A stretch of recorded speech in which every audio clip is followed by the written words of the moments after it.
At just 18 years old, Brenda Lee was already a legend, known around the world as Little Miss Dynamite, and remembered for the unforgettable hit, I'm Sorry. She had achieved a level of fame that most artists could only dream of. But at the height of that success, Brenda made a decision that stunned almost everyone around her. Why would a young woman at the very peak of her career choose to get married at only 18? Who was the man who captured her heart so quickly that, after knowing him for less than 6 months, she was ready to become his wife? And why, when her manager strongly opposed the marriage and even her own family refused to support it, did Brenda decide to go ahead anyway and secretly walk down the aisle? Was it an impulsive decision made by a young girl who had grown up too quickly? Or did Brenda see something in Ronnie Shacklett that the people around her simply couldn't see?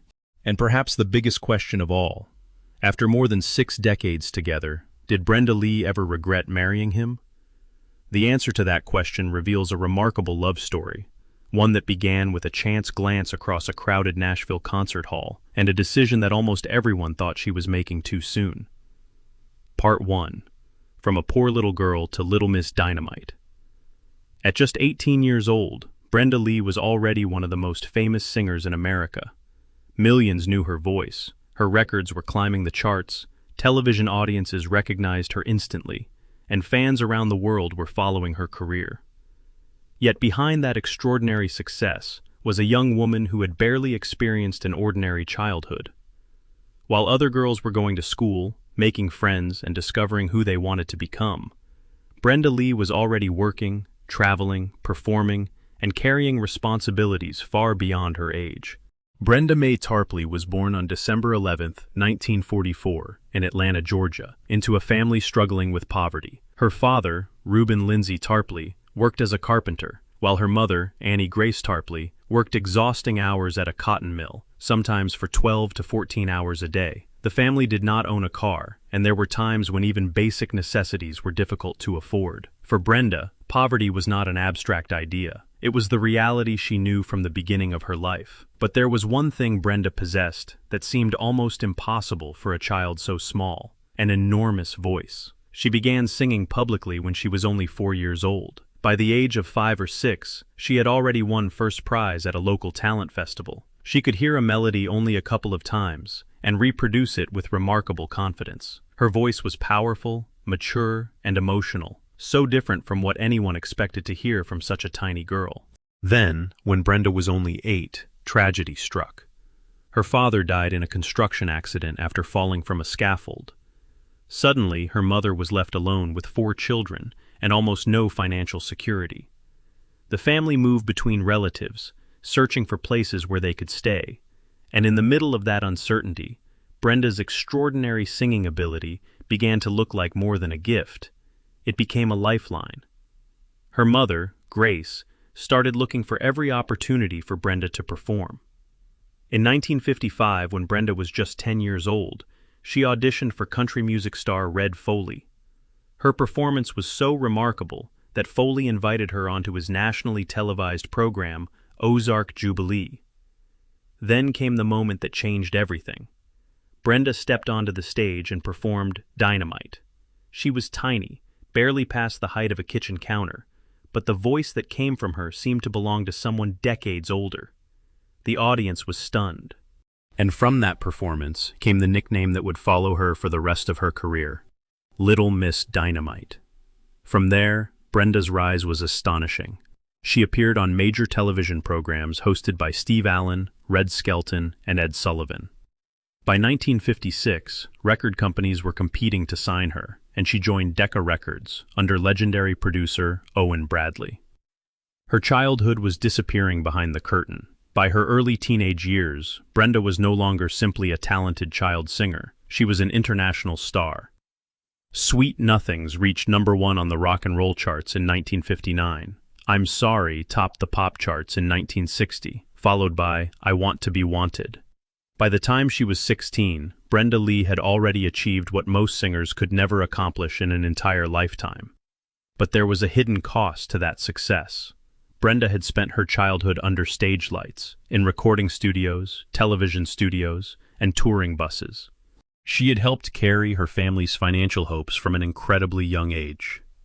So when she eventually met Ronnie Shacklett at 18, She was not simply a famous teenage singer looking for love. She was a young woman who had spent almost her entire life being told where to go, what to sing, and what to do.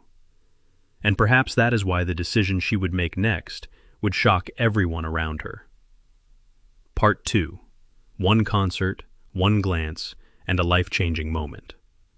By November 1962, Brenda Lee had already spent most of her life on stages, in recording studios, and under the constant attention of the public.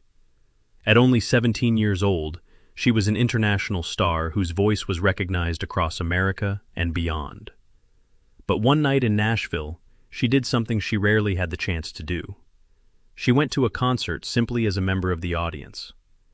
The event took place at the Nashville Fairgrounds Coliseum, where legendary performers Bo Diddley and Jackie Wilson were appearing. Brenda was there with her friend Rita Coolidge, enjoying a rare evening away from the demands of her own career. For once, she wasn't the person everyone had come to watch. She was simply another young woman sitting in the crowd. And then she noticed someone. His name was Charles Ronald Shacklett, although everyone called him Ronnie. He was a young man from Nashville who had no connection to the entertainment industry. He wasn't a singer, a musician, a producer, or a manager. He wasn't trying to get backstage or attract attention. He was simply there. Yet somehow, across a crowded concert hall, Brenda noticed him. Ronnie stood out physically as well. He was around 6 feet 4 inches tall, while Brenda was only about 4 feet 9 inches. The contrast between them was striking. But perhaps what mattered most was that Ronnie belonged to a world completely different from the one Brenda had known since childhood. Brenda had spent years surrounded by record executives, managers, musicians, television producers, journalists, and fans. Her life was constantly connected to the entertainment business. Ronnie wasn't part of any of that, and perhaps that difference was exactly what caught her attention. According to the story Brenda later shared, she didn't simply walk across the room and introduce herself. Instead, she chose a much quieter approach. She wrote him a note. On that piece of paper, Brenda explained that she was about to leave Nashville for a 3-month tour of England. She included her phone number and told Ronnie to call her when she returned. Then, she handed him the note and left. Think about that moment. Brenda Lee was already famous enough to have millions of people trying to get her attention. Yet here she was, an international teenage star, quietly giving her phone number to a man she had just noticed in a concert crowd. But there was another surprise waiting for her. Ronnie didn't call. For 3 months, while Brenda traveled through England performing for audiences, there was no phone call and no letter from him. She continued her tour, returned home to Nashville, and might easily have assumed that the brief encounter at the concert meant nothing. But when Brenda returned, their paths crossed again. This time they connected. They went on a date. They began spending time together. And what had started with a single glance across a crowded concert hall slowly became something much more serious. At first, Brenda kept the relationship largely private. She didn't immediately tell her family, and the people managing her career were unaware of what was developing. She had spent her entire childhood with other people deciding what happened next. But this time, something was different. For once, Brenda Lee had found something that belonged entirely to her. She had no idea that the young man she noticed that night would soon become her husband. And she certainly couldn't have imagined that this chance meeting in Nashville would eventually lead to more than 6 decades of marriage. Part 3. 3 months of silence and a secret romance. For 3 months, Brenda Lee was thousands of miles away from Nashville, traveling through England and performing for audiences who had come to hear the extraordinary voice of Little Miss Dynamite. Her career was moving at full speed. Every night brought another stage, another crowd, another performance. But somewhere in the back of her mind was the young man she had noticed at the Nashville concert, Ronnie Shacklett. Before leaving, Brenda had given him a note with her phone number and told him to call when she returned. It was a simple gesture, but perhaps she expected that he would contact her while she was away. He didn't. 3 months passed. No phone call, no letter, nothing. Brenda continued her tour and eventually returned to Nashville. At that point, The moment at the concert could easily have become nothing more than a brief memory. She was already surrounded by people, opportunities, and responsibilities. There were always new performances, new recordings, and new demands waiting for her. But when she returned home, Brenda and Ronnie somehow reconnected. This time, things became different. They arranged a date and began spending time together. What had started with a glance across a crowded concert hall was slowly becoming a real relationship. And Brenda made an unusual choice. She kept it private. She didn't immediately announce that she was seeing someone. She didn't turn the relationship into publicity. She didn't rush to tell everyone around her. For a young woman whose entire life had been watched, managed, and discussed by other people, this secrecy may have given her something she rarely experienced: privacy. Brenda had become famous when she was still a child. Her mother had helped guide her career. Managers arranged her appearances. Record executives determined where her music should go. Television producers decided where she would perform. Even her schedule was controlled by the demands of the entertainment business. Almost every important part of her life had involved someone else having an opinion. But Ronnie was different. He wasn't part of the music industry. He wasn't trying to become famous. He wasn't another manager telling Brenda what she should do. He was simply a young man from Nashville who had entered her life unexpectedly.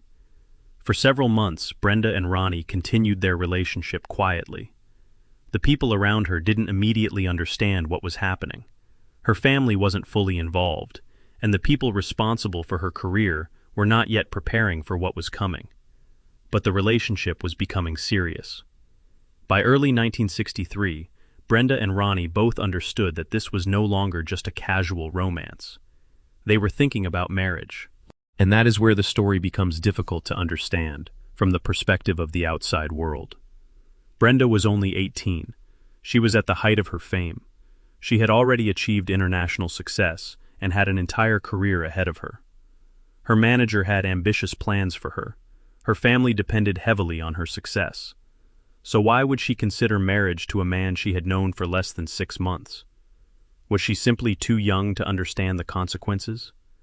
Was it an impulsive decision made in the excitement of first love?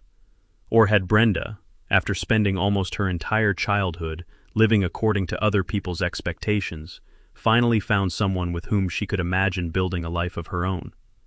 Perhaps the most important thing to understand is that Brenda wasn't simply choosing Ronnie. She was also choosing something she had rarely possessed before: the right to make a decision for herself. And soon, that private decision would become impossible to hide. Part 4. The wedding that angered her family and manager. By early 1963, Brenda Lee and Ronnie Shacklett had made a decision that would shock almost everyone around them. They were going to get married. To Brenda, it may have felt like a deeply personal choice, but to the people responsible for her career and her family's future, it was a decision filled with risks. She was only 18 years old, yet she was already one of the biggest young stars in America. Her career was moving at extraordinary speed, and the people around her believed that marriage could change everything. Her manager, Dub Albritton, strongly opposed the idea. Albritton was not simply a businessman managing a famous singer. He had played an important role in Brenda's life since she was a child. After the death of her father, he had become something of a father figure to her, strict, demanding, but also protective. He believed Brenda's career needed to come first. At the time, the music industry had very different expectations for young female stars. A teenage singer at the height of her popularity was expected to remain single. Managers feared that marriage could change a star's public image and weaken the fantasy that fans had created around her. And Albritton had ambitious plans for Brenda. He had already arranged for her to appear at the Copacabana in New York on May 2, 1963, an important and prestigious engagement. From his perspective, there was no reason to rush. If Brenda truly wanted to marry Ronnie, she could wait until after the performance. But Brenda did not want to wait. Her family had concerns as well. Her mother and siblings had depended on Brenda's success for years. She had been earning money since childhood and had helped keep the family financially secure. To them, marrying a man she had known for less than 6 months seemed too sudden and too risky. so Brenda found herself facing opposition from both sides. Her manager said wait. Her family said wait. The career she had spent her entire childhood building seemed to demand that she wait. But Brenda and Ronnie had already decided. On April 24, 1963, they quietly went ahead with the wedding at Radnor Church of Christ in Nashville. There was no grand Hollywood-style ceremony, no enormous celebration, no carefully planned publicity campaign. Brenda wore a white two-piece suit, and perhaps the most shocking detail was who was not there. Not a single member of Brenda's family attended. The witnesses came from Ronnie's family. The teenage superstar who had performed before millions of people was suddenly standing in a quiet Nashville church, marrying the man she had known for only a few months. Imagine the scene. The girl whose voice had filled concert halls around the world was beginning one of the most important chapters of her life, with almost none of her own family beside her. Why would she do it? Was she simply an 18-year-old girl caught up in a powerful first love? Or did she understand something about Ronnie that the people around her could not see? The following day, the Nashville press finally reported the secret ceremony. The news quickly spread through the city's music community. Brenda Lee had married, and she had done it before the date her manager wanted, against her family's wishes, and without announcing it to the public beforehand. For someone whose entire life had been carefully managed since childhood, the wedding represented something much bigger than romance. It was Brenda making a decision entirely on her own. But there was one question nobody could answer yet. Would this marriage destroy the career she had worked so hard to build, or would Ronnie become the person who helped her survive everything that came next?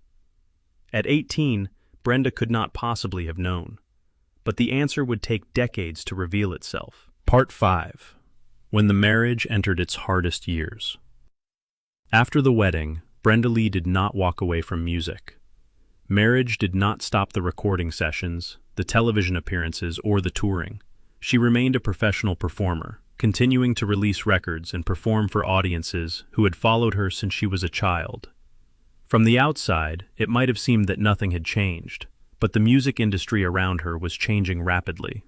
In February 1964, the Beatles arrived in America, and their appearance on The Ed Sullivan Show became a cultural turning point. The British invasion transformed popular music almost overnight. Radio stations began looking for a new sound. Young audiences were turning toward British bands, and artists who had dominated the charts only a few years earlier suddenly found themselves competing in a completely different musical landscape. Brenda Lee was among those affected. The hits that had once seemed almost automatic became less frequent. The extraordinary momentum she had built during the late 1950s and early 1960s began to slow. For someone who had known almost nothing except success, this could not have been easy.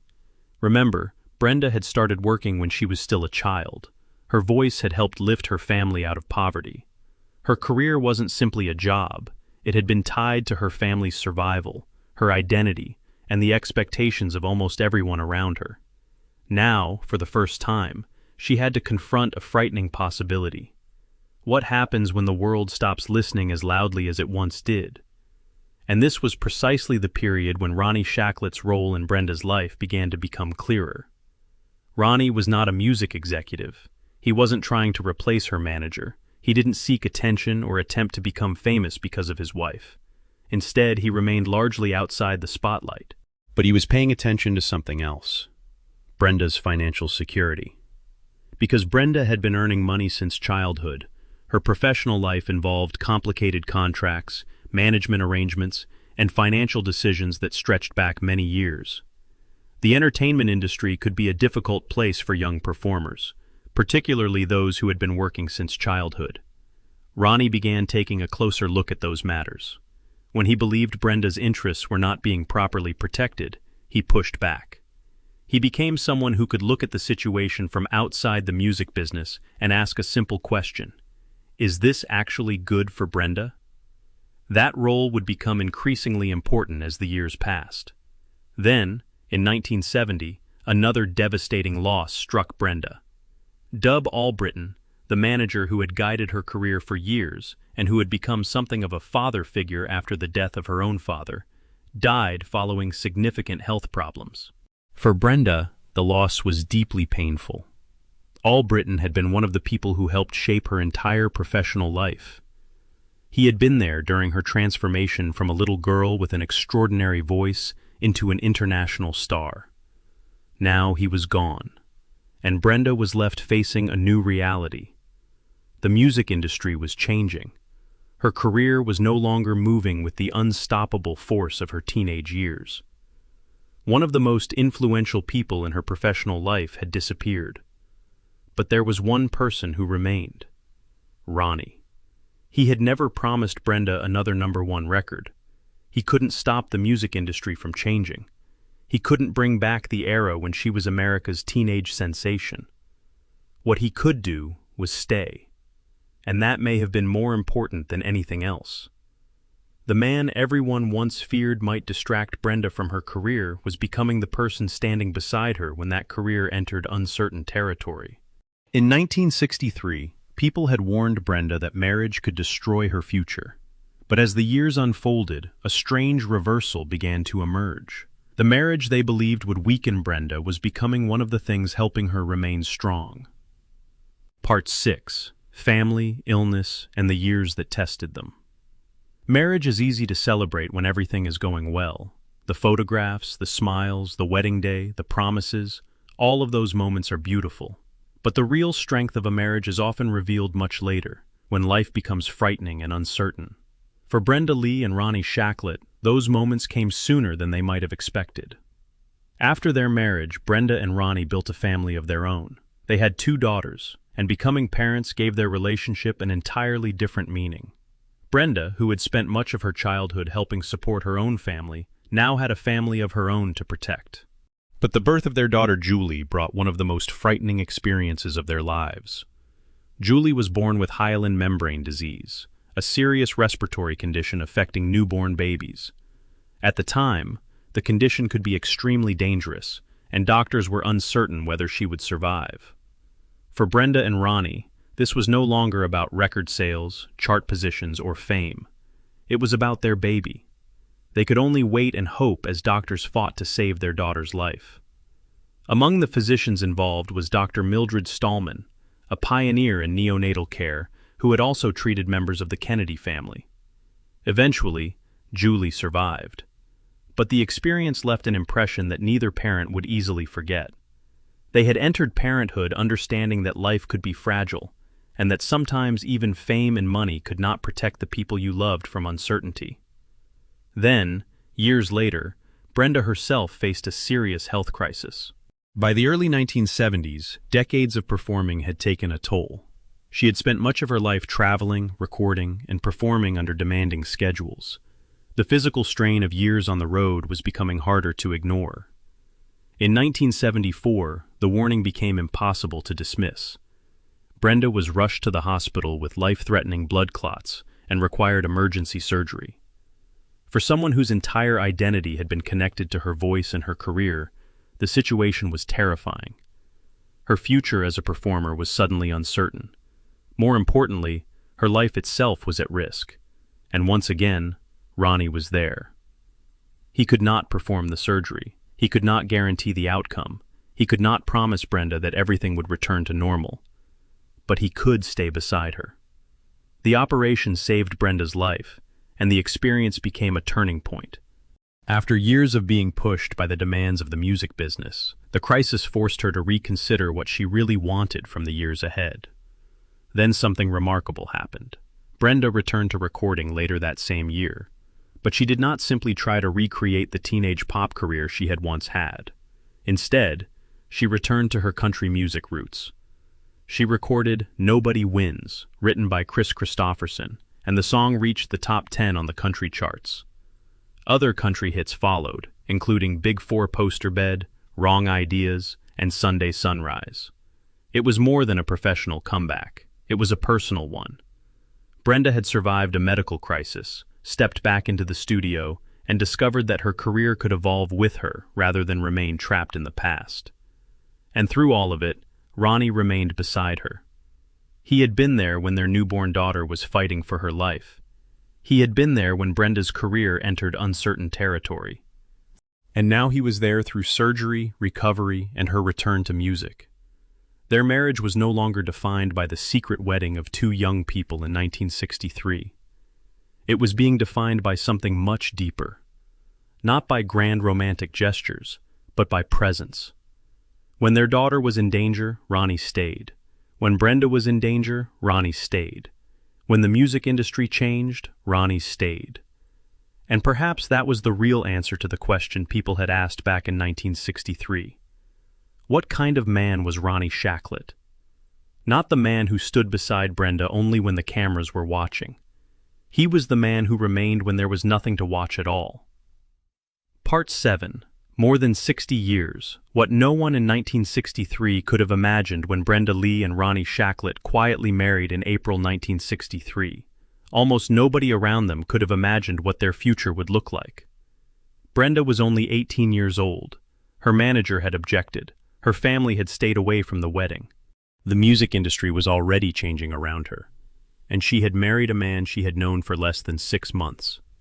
At the time, the marriage looked like a risk. But the years kept passing, and Brenda Lee kept moving forward. She continued recording and performing through the decades, adapting as the music business changed. The teenage star who had once dominated the pop charts gradually became an established country and popular music legend. Her career was no longer defined only by the enormous hits of her youth. She had become an artist capable of surviving different eras. But success also came with loss. People who had played important roles in Brenda's life began to disappear. In 1998, Owen Bradley, the legendary producer who had helped shape her recordings at Decca, died. For Brenda, Bradley had been far more than a producer. He had been a mentor and one of the important figures who had helped guide her since childhood. Once again, someone who had been part of the foundation of her career was gone. Then came another frightening challenge. In 1999, Brenda was diagnosed with cysts on her vocal cords. For a singer whose voice had been her entire life, the situation was deeply frightening. Surgery could potentially remove the cysts, but there was also a significant risk that the procedure could damage her voice.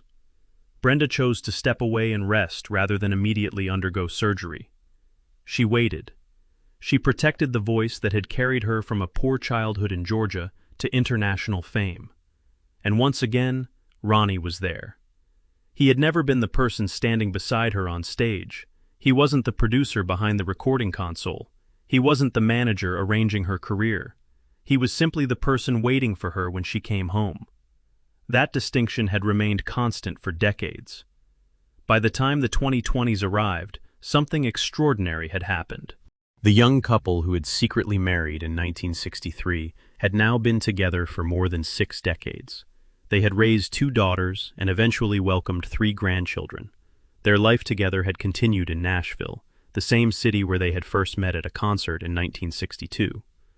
And then, more than 60 years after Brenda recorded one of her most recognizable songs, the past suddenly returned to the present. In 2023, Rockin' Around the Christmas Tree, recorded by Brenda when she was only 12 years old, reached #1 on the Billboard Hot 100. Think about how extraordinary that moment was. The little girl who had recorded the song in 1958 was now an adult artist who had already lived through more than 6 decades of music history. The song had survived changing fashions, changing technology, changing audiences, and changing generations. And Brenda was suddenly back in the spotlight once again. But Ronnie remained what he had always been: quiet, private, out of the frame. While Brenda received renewed attention from the world, Ronnie continued to stand behind her rather than in front of her. That may be the most remarkable part of their story. The world saw Brenda Lee, the world heard her voice, the world celebrated her records. But for more than 60 years, there was one person who had been there through the moments the world never saw. And perhaps that is what makes their marriage so difficult to understand from the perspective of 1963. Everyone was worried about what marriage might take away from Brenda, but no one knew yet what it might give her.